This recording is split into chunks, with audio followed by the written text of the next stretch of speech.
अब बात आती है यूएसएमएल स्टेप 2 की। ये दूसरा एग्ज़ाम है जिसे कि स्टेप 2 सी के कहते हैं। इसमें आपकी जो नॉलेज चेक होती है, क्लिनिकल नॉलेज। अब क्या है कि ये एग्ज़ाम क्या होता है कि ये होता है 9 घंटे का, 9 आवर्स का एग्ज़ाम होता है। इसको भी उसी तरीके से शेड्यूल करना होता है जैसे कि ECFMG साइट पे जाके स्टेप 2 की प्रिपरेशन, स्टेप 2 का रजिस्ट्रेशन करना होता है सीके का। तो इसके बारे में क्या है कि इसकी प्रिपरेशन और ये सारी स्ट्रैटेजी अब मैं आपको बताता हूँ। तो ये जो एग्ज़ाम था जिसकी मैंने प्रिपरेशन की थी, तो इसके लिए मैंने 3 मंथ्स का टाइम लिया था। जो 3 मंथ्स का आपका टाइम होता है उतने में आप कर लोगे। तो मैंने जो किया था वो है, पर कुछ लोग ऐसे भी होते हैं कि जिनको कि और डीपली थरोली पढ़ना होता है, तो they can extend up to 6 months. But I won't recommend कि मैं आपको ये नहीं बोलूँगा कि आप 6 मंथ से ज़्यादा करो। क्यों? क्योंकि आप पीछे का भूल जाओगे, फिर आप अपने आप को लगेगा कि आपने प्रिपेयर नहीं किया है, तो आप अभी प्रिपेयर्ड नहीं हो, तो आप ऐसे डिले करते जाओगे और टाइम लाइन आपकी खिंचती चली जाएगी। ऐसा ना करो। अब इसके बाद में आता है स्टडी मटेरियल। तो स्टडी मटेरियल में मैंने क्या यूज़ किया था और मैं क्या रेकमेंड करता हूँ। तो स्टडी मटेरियल का बेसिक सा फंडा है कि इसका जो मेन जो स्टडी मटेरियल है वो है यूवर्ल्ड।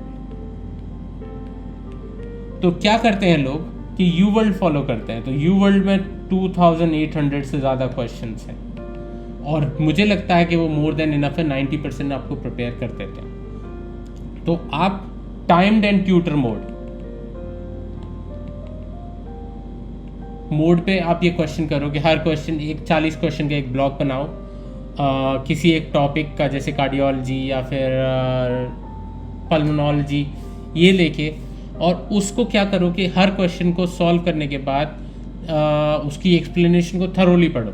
उसका मतलब ये है कि आप उसकी क्वेश्चन अगर आपका करेक्ट है तो भी पढ़ो और इनकरेक्ट है तो भी पढ़ो, और उसकी हर ऑप्शन को देखोगे कि वो क्यों आंसर नहीं है और जो करेक्ट आंसर है वो क्यों है।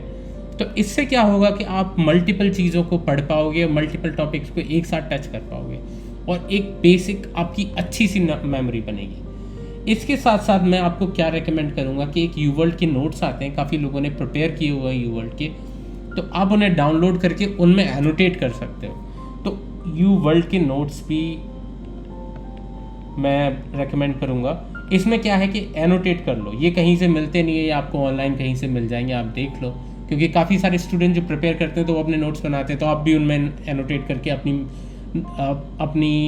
एक्स्ट्रा चीज़ों को पुट कर सकते हो और उससे आपको एक पर्टिकुलरली एक कॉम्प्रिहेंसिव नोट्स मिल जाएंगे जिनको कि आप बाद में रेफ़र कर सकते हो। दूसरी चीज़ क्या है कि तीसरी चीज़ क्या है कि एक आता है डिवाइन इंटरवेंशन।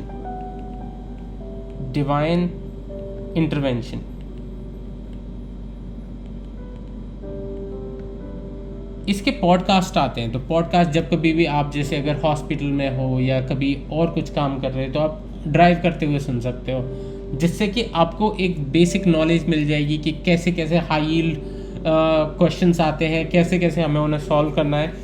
तो ये है। कुछ लोग क्या करते हैं कि MTB फॉलो करते हैं, master the boat, doctor Conrad Fischer की ये बुक है। तो ये भी एक अच्छी बुक है, ये भी एक अच्छा रिसोर्स है जो कि आप यूज़ कर सकते हो। कुछ लोग क्या करते हैं कि एम्बॉस की लाइब्रेरी को यूज़ करते हैं, एम्बॉस की लाइब्रेरी एंड उसके क्वेश्चन बैंक। तो अगर आपके पास एक्स्ट्रा टाइम है तो ये भी यूज़ कर सकते हो। लाइब्रेरी मैं रेकमेंड करूँगा कि जो आपको टॉपिक समझ में नहीं आ रहा है तो उनको भी कर सकते हो। तो ये एक अच्छी सी चीज़ है और इसको अगर प्रिपेयर करना है तो लगभग 4 से 5 महीने में आप दे सकते हो इस एग्ज़ाम को। इसमें भी आपको क्या होगा कि आपको एक परमिट जनरेट करना पड़ेगा।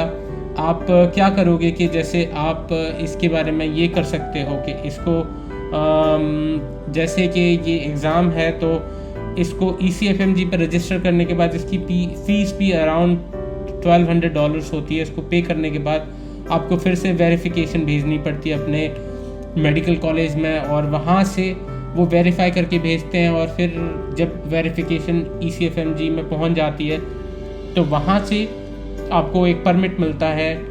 तो उस परमिट से आप अपने एग्ज़ाम को प्रोमेट्रिक सेंटर में शेड्यूल कर सकते हो। तो शेड्यूल करने के बाद में ये एग्ज़ाम दे सकते हो, और आपकी स्ट्रैटेजी वही होगी कि आपको 2 वीक्स पहले आपको नोट्स पढ़ने हैं, क्वेश्चन बैंक सॉल्व करनी है, और इसके साथ साथ आपको NBME के फॉर्म्स आते हैं फॉर स्टेप 2, वो आपको सॉल्व करने हैं।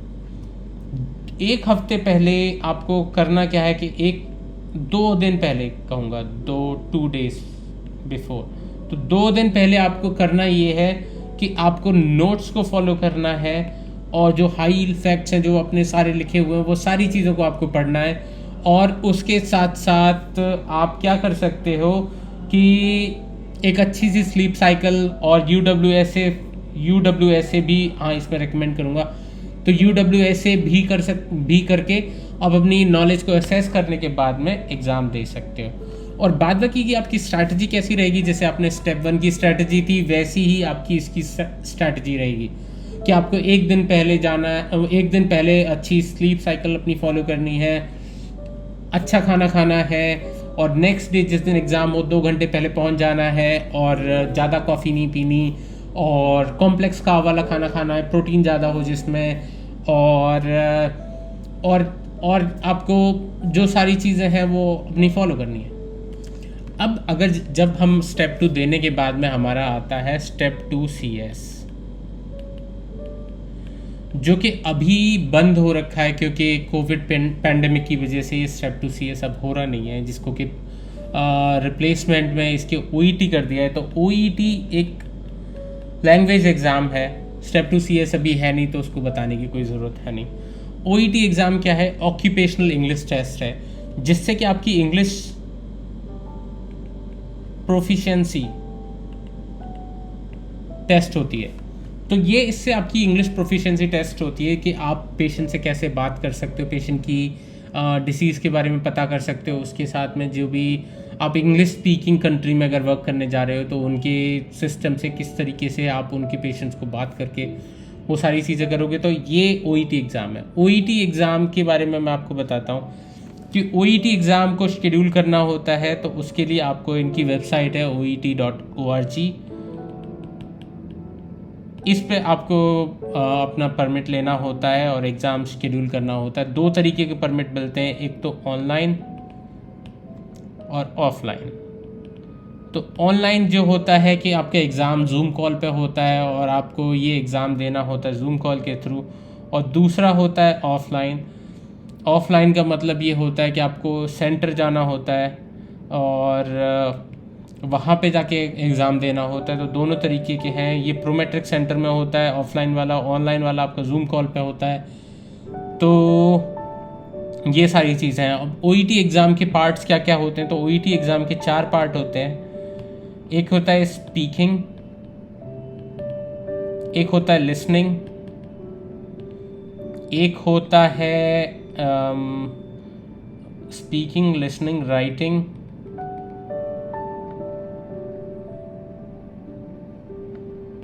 और एक होता है कॉन्वर्सेशन वाला। जो 4th पार्ट होता है वो होता है रीडिंग।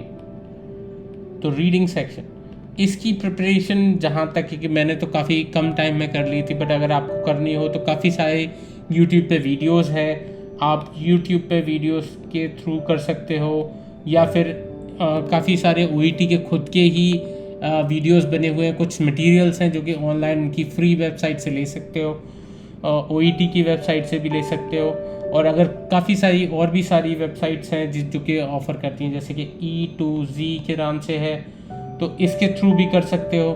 तो वो वेरी करता है। मैंने इसको प्रिपेयर किया था 2 से 3 दिन में, तो मैं आपको रेकमेंड करूँगा कि आप अगर 15 डेज़ में इसको प्रिपेयर करके इस एग्ज़ाम को दे सकते हो। इनका हर उसका साइड से 450 मार्क्स का वो होता है, चारों का, reading, writing, speaking and listening. तो 140 में से आपको 350 से अबव लेके आना होता है, जो ज़्यादातर लोगों के आ जाते हैं। तो ये एग्ज़ाम हो गया। अब OET एग्ज़ाम देने के बाद में नेक्स्ट स्टेप होता है हमारा ECFMG सर्टिफिकेशन का। ECFMG सर्टिफिकेशन, तो ECFMG सर्टिफिकेशन का मतलब ये होता है कि आपने उनकी जो क्राइटेरियाज़ हैं, जो कि आपको अमेरिकन मेडिकल ग्रेजुएट्स के कंपेरेबल क्राइटेरियाज लेके आ जाएंगे वो आपने मेट कर लिए हैं, मतलब आपने उनके स्टेप्स दे के बता दिया है कि आप एजुकेशनली क्वालिफाइड हो, और आपने ओईटी एग्ज़ाम दे के आपने बता दिया है कि आप उतनी कैपेबिलिटीज़ हैं। अब बात करते हैं ECFMG सर्टिफिकेशन के लिए आपको क्या क्या चीज़ों की ज़रूरत होती है। तो ECFMG सर्टिफिकेशन के लिए सबसे पहले चाहिए होता है कि आपके स्टेप 1 आपने कर रखा हो, स्टेप 2 कर रखा हो, अगर और दूसरा है आपने OET एग्ज़ाम दे रखा हो और OET का रिज़ल्ट जो है वो ECFMG तक ट्रांसफ़र हो गया हो। तो इसके लिए आपको OET वेबसाइट में या उनको अलाउ करना होता है आपके रिज़ल्ट को ECFMG को ट्रांसफ़र करने के लिए। फिर ये जब तीनों चीज़ें हो जाती हैं तो चौथी चीज़ जो आती है हमारे पास में वो होती है कि हमारा लेटर ऑफ गुड स्टैंडिंग। तो लेटर ऑफ गुड स्टैंडिंग ये क्या होता है कि ये एक लेटर होता है कि जो कि आपकी मेडिकल स्कूल या यूनिवर्सिटी या फिर जो स्टेट मेडिकल बोर्ड होता है वो ECFMG को भेजता है कि आपका जो कैरेक्टर है वो आपके मेडिकल स्कूल में कैसा रहा है, आप लाइसेंस कहीं वायलेट तो नहीं हुआ, आपने कोई ऐसी चीज़ तो नहीं की। तो इसके लिए आपको अप्लाई करना होता है स्टेट मेडिकल फैकल्टी को। जैसे कि मेरी उत्तर प्रदेश थी तो मैंने अपनी UP DGM आई गेस उनको मैंने अप्लाई किया था और कुछ टाइम बाद उन्होंने मेरे इसको ट्रांसफ़र किया था, लेटर ऑफ गुड स्टैंडिंग को ECFMG को मेल करके किया था। तो ये प्रोसेस होता है कि जिससे कि आपका लेटर ऑफ गुड स्टैंडिंग पहुंचता है। जब ECFMG इन सारी चीज़ों को असेस करके आपकी क्राइटेरिया देखने के बाद में आपको इश्यू करता है सर्टिफिकेट। वो सर्टिफिकेट का मतलब ये है कि आपकी जो ट्रेनिंग है वो अमेरिकन ट्रेनिंग के इक्विवेलेंट है और आपकी जो मेडिकल डिग्री है उसको मान्यता मिल गई है और आप अमेरिका में रेजिडेंसी ट्रेनिंग में घुस सकते हो। तो ये हो गया ECFMG सर्टिफिकेशन। इसको मिलने में लगभग शायद से 1 महीना लग जाता है। मेरे में केवल 2 हफ्ते लगे थे। तो इट डिपेंड ऑन कि किस तरीके की आपके लेटर ऑफ गुड स्टैंडिंग कितने टाइम में पहुंचता है और ECFMG में अभी कितना रश चल रहा है, या वो एक पीक टाइम पे ये थोड़ा सा डिले भी कर सकते हैं, और अगर जो पीक टाइम नहीं होता तो ये प्रोसेस काफ़ी स्मूथली हो जाती है। अब बात आती है रोटेशंस की। तो रोटेशंस का मतलब क्या है? रोटेशंस का मतलब होता है कि आप डिफरेंट हॉस्पिटल्स में रोटेट करते हो अमेरिका के, to gain the clinical knowledge. American health care system को आपको जानने के लिए आपको अमेरिका के हेल्थ केयर में काम करना पड़ेगा। तो काफ़ी सारे लोग होते हैं जो कि अपने MBBS के दौरान या फिर अपनी इंटर्नशिप के दौरान वहाँ जाते हैं और वहाँ पे जाके वहाँ के हेल्थ केयर को अच्छे से देखते हैं और वहाँ पे जाके अपने रोटेशंस करते हैं। तो 3 तरीके के रोटेशंस होते हैं। पहला होता है कि जब अगर आप MBBS में हो या फिर आप ग्रेजुएट नहीं हो, बिफोर ग्रेजुएशन, और एक होता है आफ्टर ग्रेजुएशन। तो बिफोर ग्रेजुएशन का मतलब जब आपने अपनी ग्रेजुएशन नहीं हुए हो, आप अपने MBBS में हो या इंटर्नशिप में हो, तो लोग क्या करते हैं कि वहाँ पे इलेक्टिव्स करने जाते हैं। तो इलेक्टिव्स में क्या होता है कि आपको अप्लाई करना होता है, पर्टिकुलर हॉस्पिटल की साइट पे अप्लाई करना होता है और कुछ फ़ी पे करनी होती है, डिपेंड करता है वो फ़ी कितनी होती है, और उसके बाद में आपको वहाँ पे वहाँ के उनके हॉस्पिटल में रोटेट करना होता है। आफ्टर ग्रेजुएशन क्या होता है कि आपके पास में कुछ लिमिटेड ऑप्शन बच जाते हैं। तो वो होते हैं, आप इलेक्टिव्स न करके आपके पास में सब इंटर्नशिप होती है। सब इंटर्नशिप इक्विवेलेंट टू इलेक्टिव्स होती है। दूसरी होती है एक्सटर्नशिप्स, तीसरी होती है ऑब्जर्वरशिप, चौथी होती है ऑब्जर्वरशिप के बाद में चौथा होता है टेली रोटेशन। ये नई टर्म है, काफ़ी सारे लोग अभी रिसेंटली सुन रहे होंगे, बिकॉज कोविड की वजह से हॉस्पिटल अलाउ नहीं करते, तो टेली रोटेशन एक नई टर्म आई। तो सब इंटर्नशिप में क्या होता है कि सब इंटर्नशिप में आप हॉस्पिटल की टीम का पार्ट बनते हो। और एक्सटर्नशिप में भी क्या होता है कि आप एक टीम का पार्ट बनते हो, और इन दोनों में आप हैंड्स ऑन होता है। तो हैंड्स ऑन मतलब कि आप पेशेंट का फिजिकल एग्जामिनेशन कर सकते हो, पेशेंट की हिस्ट्री ले सकते हो, EMR सिस्टम चला सकते हो, वहाँ पे हर चीज़ कर सकते हो। तो ये थोड़े से मोर वैल्यू प्रोवाइड करते हैं आपकी नॉलेज को। ऑब्जर्वरशिप में क्या होता है कि आप एक डॉक्टर को फॉलो करते हो कि वो कैसे पेशेंट को देख रहा है, कैसे पेशेंट को एनालाइज कर रहा है, कैसे फिजिकल एग्जामिनेशन कर रहा है, आप टच नहीं कर सकते, तो इसकी वैल्यू थोड़ी सी कम होती है।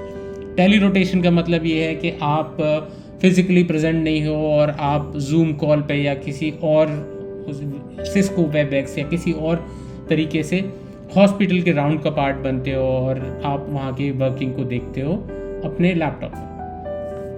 तो ये इन दोनों की वैल्यू उतनी ज़्यादा नहीं है, बट अगर आपके पास में कोई ऑप्शन नहीं है तो ये भी किया जा सकता है। अब रोटेशन करने का प्रोसेस क्या होता है? ज़्यादातर लोग जो होते हैं वो इलेक्टिव करते हैं, अपने MBBS के टाइम में ही कुछ टाइम निकाल के अप्लाई करते हैं और वहाँ पे जाते हैं, या फिर इंटर्नशिप में जाते हैं और एक्सटेंशन लेके भी जाते हैं। तो ग्रेजुएशन से पहले जाते हैं, हॉस्पिटल में अप्लाई करने के बाद उनकी फ़ी पे करते हैं और वहाँ पे जाके रोटेट करते हैं। आफ्टर ग्रेजुएशन भी आपको ऐसे ही प्रोसेस करना है। तो अब आपको कौन कौन सी चीज़ों की ज़रूरत होती है एक रोटेशन से पहले? तो थिंग्स रिक्वायर्ड, तो क्या क्या चीज़ों की ज़रूरत होती है? सबसे पहले आपको वैक्सीनेशन स्टेटस चाहिए होता है। तो ACGME बेस्ड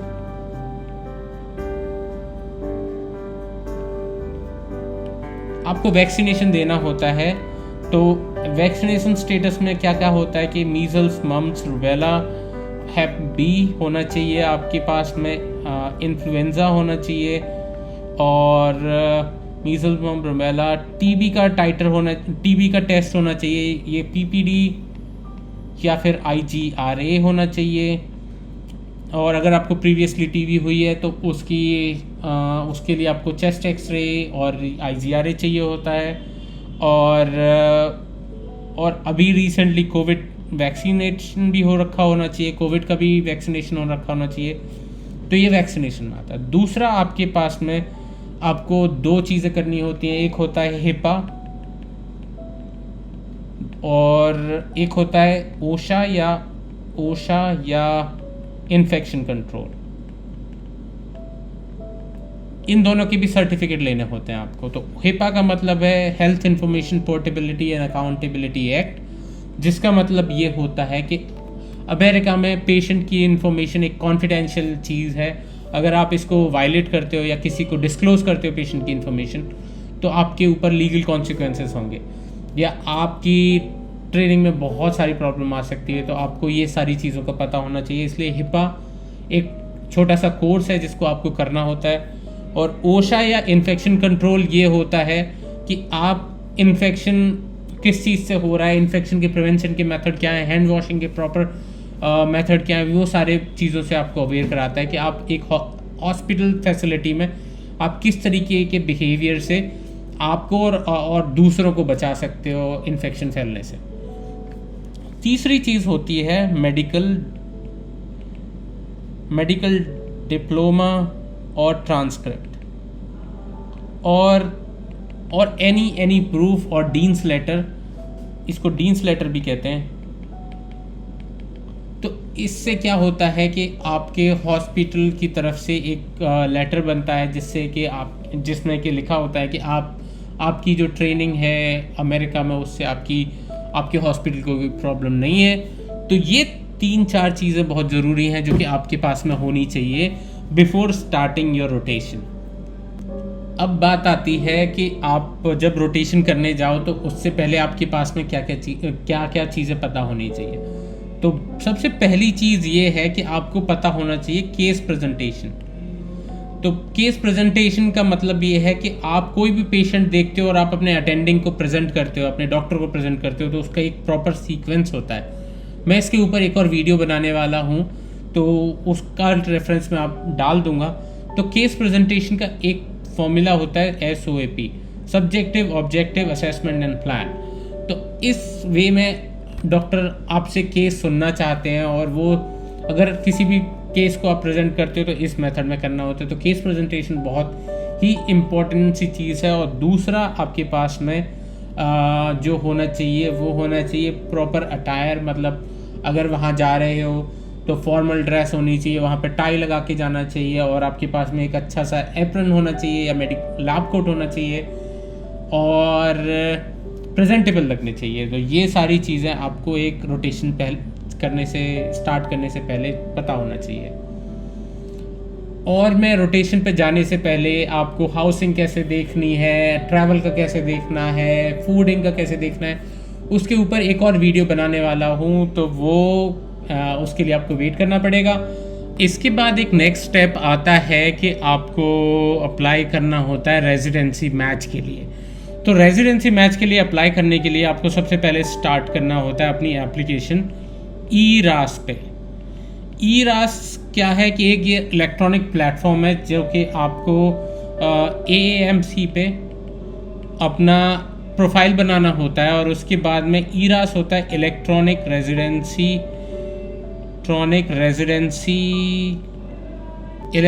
रेजिडेंसी एप्लीकेशन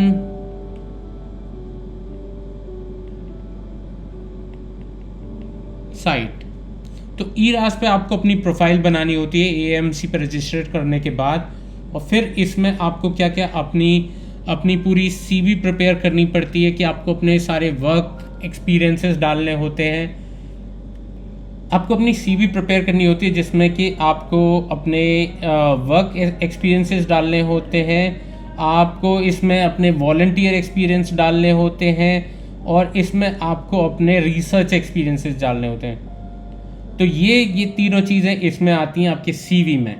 अब इसी में आपको अपना क्या होता है कि एक पर्सनल स्टेटमेंट भी प्रिपेयर करना पड़ता है। तो पर्सनल स्टेटमेंट जिसमें कि आपको अपने बारे में लिखना होता है, और आपने क्यों मतलब इंटरनल मेडिसिन या फिर सर्जरी या फिर साइकेट्री में जाना चाहते हो, उसका अपना रीज़न लिखना होता है, अपनी लाइफ स्टोरी लिखनी पड़ती है। इसके बाद आता है पर्सनल स्टेटमेंट के बाद आता है आपको लेटर ऑफ रिकमेंडेशंस अपलोड करने होते हैं। तो वो आपके डॉक्टर्स करते हैं, आपको उनको ईमेल भेजना होता है कि आप चाहते हो कि आपका लेटर ऑफ रिकमेंडेशन अपलोड करें, तो डॉक्टर आपको लिखते हैं और वो अपलोड होते हैं।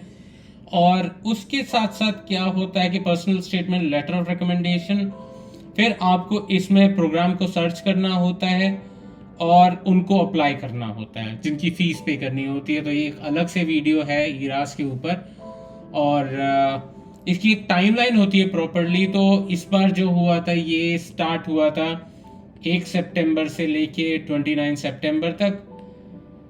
तो 29 सितंबर के बाद में भी लोग अप्लाई कर सकते हैं, पर ये होता है कि उस टाइम में मैं रेकमेंड नहीं करता। क्योंकि इसके बाद ये प्रोग्राम्स को लिस्ट पहुंच जाती है जिसमें कि आप डिले होते हो तो आपका नाम कहीं ना कहीं छूटने के चांसेस होते हैं। तो ये हो गया ई-रास। इस एप्लीकेशन में जितने काफ़ी सारे लोगों अप्लाई करते हैं और इसमें पैसे भी लगते हैं, तो उसके बारे में नेक्स्ट वीडियो में बनाया जाएगा। अब इसके बाद क्या होता है, अब इसको डिस्कस करते हैं। अब इसके बाद में ये होता है कि आप मैच की साइकिल के लिए वेट करते हैं, और इसमें जो आपके प्रोग्राम होते हैं वो प्रोग्राम क्या करते हैं कि आपको ईमेल भेजते हैं कि वो आपके प्रोफाइल में आप में इंटरेस्टेड हैं और वो आपका इंटरव्यू लेना चाहते हो। तो आपको एक्सेप्ट करना होता है वो, और अपना इस इंटरव्यू को शेड्यूल करना होता है। तो इंटरव्यू एक बड़ा ही यूनिक सी चीज़ है। काफ़ी सारे मेडिकल स्टूडेंट्स ने ये चीज़ दी नहीं होती, तो इसके बारे में काफ़ी कुछ उनको पढ़ना होता है, तो या फिर वो स्पीकिंग और वो सारी चीज़ें देखनी होती है कि आपको आंसर कैसे करना है। उसके लिए एक नई वीडियो बनाई जाएगी कि आपको इंटरव्यू में कैसे कैसे क्वेश्चंस पूछे जा सकते हैं, तो वो अलग से देखना पड़ेगा। और इंटरव्यू के बाद में जो एक इंटरव्यू का सीजन होता है कि आप अक्टूबर से स्टार्ट हो जाते हैं आपके इंटरव्यू, अक्टूबर से लेके फेब तक चलते हैं, मोस्टली मिड फेब तक चलते हैं। मिड फेब के बाद में स्टार्ट होता है कि आपकी रैंक ऑर्डर लिस्ट बनानी होती है। जितने सारे प्रोग्राम्स ने आपको इंटरव्यू किया है, लाइक कुछ लोगों को 5 ने किए, 5 प्रोग्राम ने किया है, कुछ लोग 10 ने किया है। तो आप जितने सारे प्रोग्राम ने आपको किया है उसके बाद में आपको करना ये होता है कि NRMP की वेबसाइट पे जाना होता है। इंटरव्यूज के बाद में जो प्रोसेस होती है वो होती है NRMP रजिस्ट्रेशन। NRMP रजिस्ट्रेशन का मतलब होता है कि national residency match program, NRMP। तो NRMP प्रोग्राम क्या होता है कि ये स्टूडेंट्स को और प्रोग्राम्स को, मतलब हॉस्पिटल को एक साथ लेके आता है और उनकी लिस्ट को एनालाइज करके मैच करता है।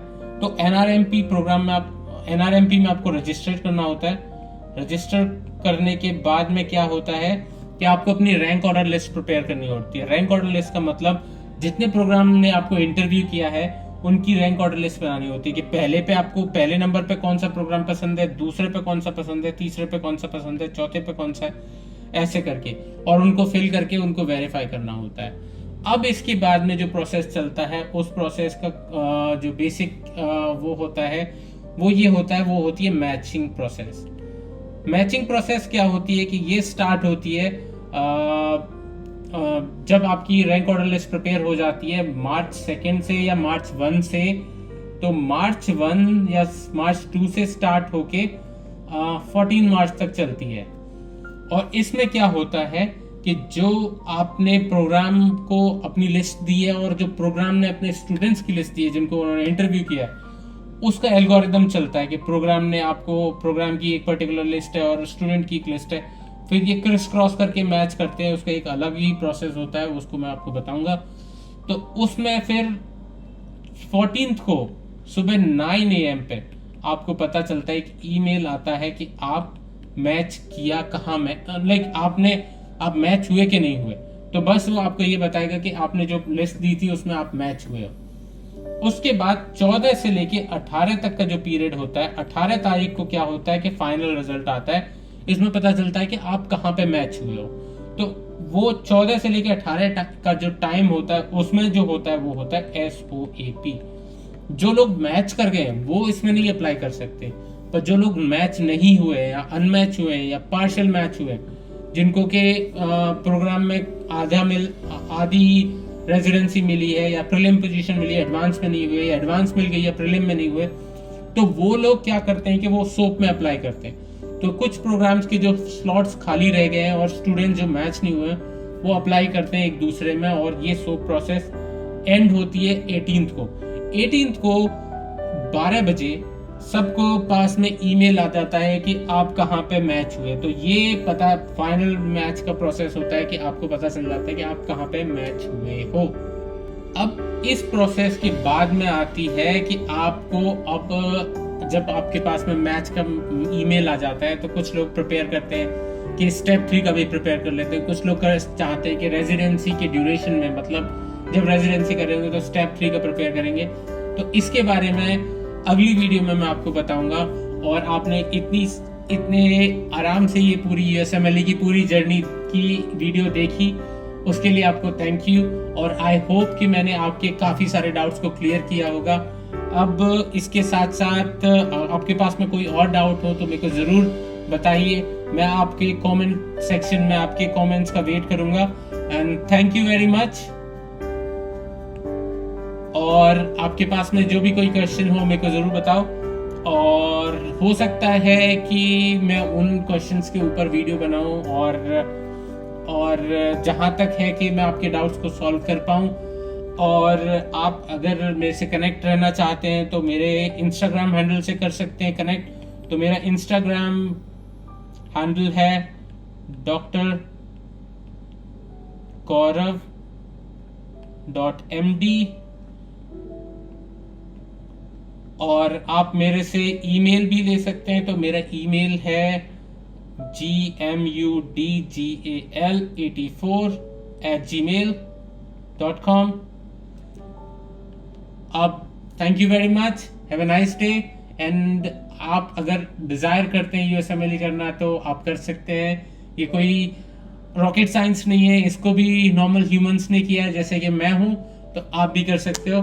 चलिए आज के लिए इतना ही। Thank you very much, bye bye, take care.